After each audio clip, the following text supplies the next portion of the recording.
Bonsoir, bienvenue à tous. Nous sommes le mercredi 6 avril. Je vous donne les titres de votre journal avec la fédération héroltaise du Parti socialiste, toujours dans l'actualité. Ce matin, la direction collégiale a accusé l'ancien premier fédéral Robert Navarro d'abus de confiance et a décidé de porter plainte. Un enrichissement personnel a même été évoqué. Les commerçants de la rue principale de Prades-de-Lez souffrent des travaux. Et sur l'artère principale du village, on écoutera leur réaction. Désolé pour cette interruption momentanée de l'image. Et puis on reviendra également sur la charca qui a ruiné des arboriculteurs. C'est sur les costières de Nîmes. Certains ont décidé une grève de la faim et ont entamé une grève de la faim depuis hier. Et sur notre plateau, nous recevrons Emmanuel Zemmour. Il est de l'UNEF. Il sera président normalement à partir de samedi. Le syndicat étudiant tient son 82e congrès national à Montpellier à partir de demain jusqu'à samedi. Et puis je vais vous parler de la fédération du Parti socialiste, mais nous attendons de finir le reportage pour vous le diffuser. C'est bon, on me prévient d'ailleurs, la fédération héroltaise qui n'en finit plus de connaître des soubresauts. Le feuilleton connaît des rebondissements presque chaque jour depuis la fin des élections cantonales. La semaine dernière, c'est le bureau national du PS qui a annoncé avoir porté plainte contre l'ancien premier fédéral, le sénateur Robert Navarro. Hier, la tutelle nationale a été reconduite jusqu'à fin 2011. Et puis aujourd'hui, c'est la direction collégiale locale qui a annoncé à son tour porter plainte contre Robert Navarro. Résumé de cette journée avec Jean Brun. Cette fois-ci, l'ancien secrétaire de la Fédération socialiste de l'Hérault est venu accompagné de son avocat. Car ce matin, lors d'une conférence de presse, la direction collégiale du parti a annoncé son intention de déposer une seconde plainte pour abus de confiance. L'enquête déterminera les points qui sont particulièrement litigieux. Nous, on a trouvé un certain nombre de points qui sont litigieux. Ces points, nous les avons transmis au plan national. Le national a accepté cette analyse. C'est donc accompagné de son avocat que Robert Navarro a tenu à réagir, non pas sur la plainte pour abus de confiance, mais sur les raisons de ce qu'il qualifie d'acharnement. Le fond de l'histoire, c'est la maîtrise politique du périmètre de l'agglomération. C'est la ventilation concernant les investitures législatives, c'est le soutien à telle ou telle personne au présidentiel, et c'est un point de mire les futures municipales à Montpellier et les régionales en 2014. Maître Abrakiewicz, choisi par la direction collégiale du PS, a confirmé être mandaté pour déposer une plainte associée à celle de la direction nationale du PS dès jeudi matin. Feuilleton à suivre donc. Difficile de tenir un commerce quand les clients ne peuvent même plus accéder à votre boutique. C'est la mésaventure que connaissent les commerçants de Prades-le-Lez en ce moment. La rénovation des réseaux a obligé la commune à fermer la rue principale. Un reportage de Ghislain Fondevilla. Difficile de faire son beurre pour les commerçants de Prades-le-Lez. Victimes des travaux se déroulant en centre-ville, l'accès à leur commerce est perturbé et les clients détournés par les déviations. Hier midi, au restaurant Le Vieux Pressoir, la salle est restée vide et seulement 5 couverts ont été dressés contre 30 habituellement. Par rapport à mars 2000, nous avons entre 30 et 35% de chiffre d'affaires en moins.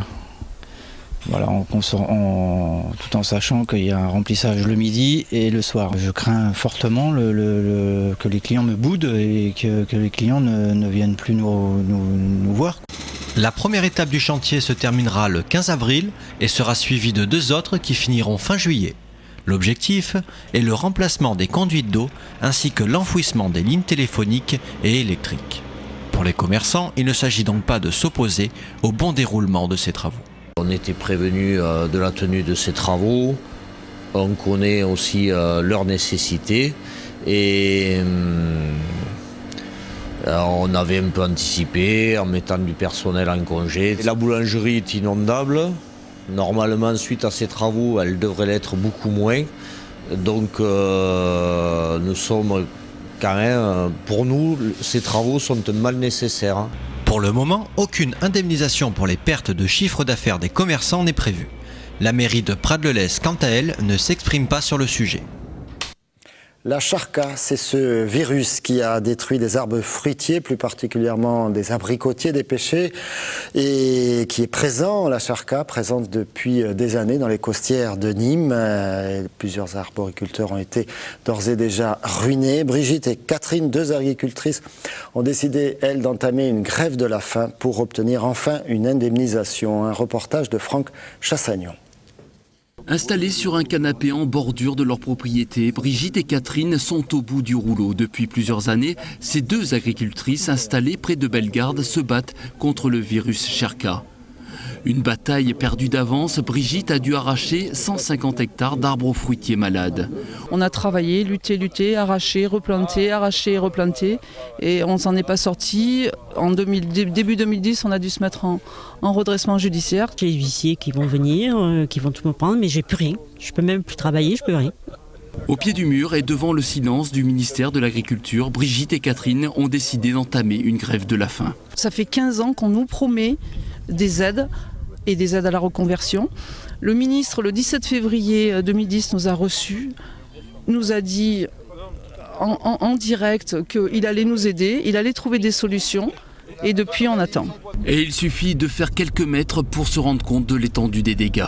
Ça c'était des vergers, c'était des pêchers à l'époque qui ont été arrachés par rapport au virus de la Cherka. Voilà. Maintenant il y a des troupeaux, vous voyez. Voilà. Des centaines d'hectares de vergers arrachés, transformés en pâture pour les moutons. Alors pour tenter d'avancer, pour reconstruire autre chose sur ces terres, les agriculteurs du secteur se sont regroupés en association. Maintenant, sans finance de l'État, ces terres pourraient bien rester vierges. Il faut accompagner ceux qui effectivement n'ont plus rien. Il faut reconstruire un outil de travail, imaginer des nouvelles solutions. Et pour ça, il y a besoin d'aide. Parce que l'énergie, les capacités humaines, elles sont là. Il n'y a aucun doute là-dessus. Donc l'imagination humaine est sans limite. On est certain de pouvoir repartir, mais il faut que nous soyons accompagnés. Quant à Brigitte et Catherine, le combat continue. La balle est aujourd'hui dans le camp de l'État. Elles réclament des indemnités pour pouvoir sortir la tête de l'eau. Sport maintenant avec du handball et la 18e journée du championnat de France. La Ligue des champions, c'est bien, surtout quand ça continue pour le MHB. Mais le championnat, ça reste un objectif majeur pour les hommes de Patrice Canaillé. Ils se déplacent ce soir à Paris. Début de la rencontre à 20h40. Les Parisiens sont 12e sur 14. Ils luttent pour leur maintien. Mais attention, la victoire est impérative pour les Montpelliérains. Ils ne sont que 2e derrière Chambéry. Les Savoyards qui, eux, sont toujours invaincus puisque les Montpelliérains ont une seule défaite face évidemment à Chambéry. Il joue bien de la tête également, nos handballeurs. Rugby maintenant avec le MHR qui lui prépare son quart de finale de Coupe d'Europe. Ce sera samedi face au Stade français. Vous savez que les hommes de Fabien Galtier ont retrouvé le podium du top 14 grâce notamment à une victoire à la maison il y a quelques semaines contre justement le Stade français, l'adversaire de la semaine. Et ces derniers, eux, n'ont plus rien à espérer en championnat. Ils vont sans doute donc tout miser sur la Coupe d'Europe. Raison supplémentaire de se méfier. Louis Tolleron et Bastien Amalou étaient à l'entraînement. Vendredi, le MHR tentera d'arracher une place en demi-finale en Challenge Cup face au Stade français. 10e en top 14, cette compétition représente tout pour les Parisiens. Les Montpelliérains s'attendent donc à une grosse rencontre. Le Stade français, ils veulent sauver leur saison par le Challenge européen. Ils veulent réussir à le remporter pour pouvoir jouer l'année prochaine la Challenge Cup. Donc on s'attend vraiment à un gros défi, un gros match parce qu'ils vont mettre tout ce qu'ils ont. C'est peut-être le match de leur dernière chance pour sauver cette saison. Donc, ça va être très compliqué, mais bon, à nous de répondre déjà présent dans le combat. Défait le 26 mars dernier au stade Yves du Manoir, le Stade français voudra prendre sa revanche, cette fois-ci sur leur pelouse. Les Héroltais devront faire avec l'absence de Trinduc, Ouedraogo ou encore Thomas, toujours à l'infirmerie, mais l'ambition reste au rendez-vous. La manière dont on a joué cette Coupe d'Europe, pour continuer à la jouer, voilà, il faut rester ambitieux, quoi. On sait très bien que cette fois-ci, ils ont fait l'impasse à Toulon pour préparer ce match-là. Et nous, on n'a pas fait l'impasse à Bourgoin. Donc, les états de fraîcheur seront différents. Le nombre de blessés qu'on a, les cartes sont en permanence redistribuées. Donc, je crois et je voudrais que tout le monde espère et croit en lui, quoi. Après le maintien acquis en championnat, la Challenge Cup pourrait devenir un nouvel objectif pour le MHR. Le musée Henri Prade à Latte a présenté aujourd'hui sa saison printemps-été. Ça fonctionne presque comme la mode maintenant dans le monde de la culture. Au programme, un week-end de reconstitution antique. Ce sera ce samedi, dimanche 9 et 10 avril.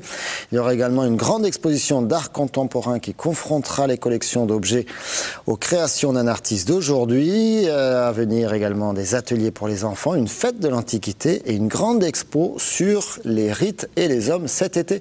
On écoute Lionel Pernet, c'est le directeur de ce musée. Il est au micro de Samantha Bord.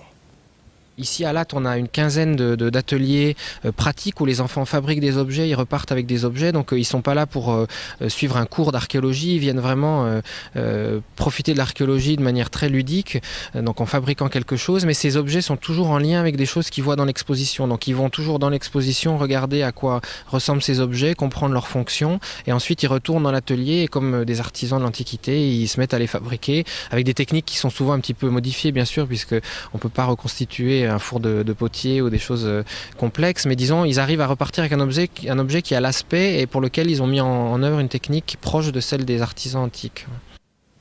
Il nous a rejoint sur ce plateau, Emmanuel Zemmour avec nous. Alors, il est futur président de l'UNEF. C'est comme ça qu'on dit, vous serez élu, mais vous êtes seul candidat samedi. C'est sympa les élections à l'UNEF, hein, surtout quand on est seul candidat, c'est pratique. Ah, c'est parce que c'est pas un enjeu dans l'organisation aujourd'hui. D'accord, c'est pas l'enjeu, évidemment. L'enjeu, c'est ce dont ils vont débattre pendant 3 jours, lors de leur 82e congrès qui se tient au Quorum de Montpellier. Alors justement, dans les combats des étudiants et de votre syndicat aujourd'hui, il y a le statut social de la jeunesse. C'est quoi? Tout à fait, le statut social de la jeunesse, c'est un droit qui serait reconnu pour tous les jeunes à pouvoir accéder à une formation de leur choix. Aujourd'hui, il y a trop d'étudiants, enfin de jeunes plutôt, qui sont exclus du système d'enseignement supérieur. C'est-à-dire qu'ils n'ont pas accès, qui n'ont pas le droit à aller faire des études, à pouvoir obtenir un diplôme qui aujourd'hui... Pas le droit, c'est-à-dire? Ils n'ont pas le droit, c'est-à-dire qu'ils n'y ont pas accès. On ne leur donne pas la possibilité, qu'elle soit financière, qu'elle soit matérielle, qu'elle soit... dans tous les moyens qu'on leur propose pour pouvoir accéder, une fois qu'on a le bac en poche, à l'enseignement supérieur, on ne leur permet pas d'accéder à l'université. Ils sont exclus du système d'enseignement supérieur pour des raisons matérielles essentiellement. Parce qu'aujourd'hui, faire des études, ça coûte cher. Il y a les frais d'inscription évidemment, mais derrière, il y a le logement. Le système des bourses est insuffisant? Ah oui, le système des bourses, il est plus qu'insuffisant. Aujourd'hui, pour vous donner une idée, il y a seulement 30% d'étudiants qui sont boursiers, et à côté de ça, il y a un étudiant sur 2 qui est obligé de se salarier pour financer ses études. Et donc, quand on a des étudiants qui doivent se salarier pour financer leurs études, ça veut bien dire qu'on a un vrai problème d'aide sociale aujourd'hui, et c'est exactement à ce problème... Qu'est-ce que vous préconisez alors ? Ce qu'on préconise, c'est justement une protection sociale de la jeunesse, un statut social pour les jeunes, une allocation d'autonomie notamment qui serait une aide financière universelle, exactement, un revenu pour les étudiants qui soit calculé en fonction de leurs besoins évidemment, en fonction de leur situation propre, mais qui surtout permette... En fonction du revenu des parents peut-être aussi? Ah non, en fonction de la situation propre des étudiants. C'est bien ça le problème d'ailleurs, c'est que à force de calculer les aides sociales en fonction du revenu des parents, aujourd'hui on familiarise en gros les études des jeunes. Or, les études, c'est une question personnelle. Quand on a 18 ans, on est responsable, on peut faire ses choix de vie. Et pour avoir accès aux études, il faut qu'on puisse avoir accès à une aide universelle, à une allocation qui soit calculée en fonction de sa situation propre et non la situation de ses parents.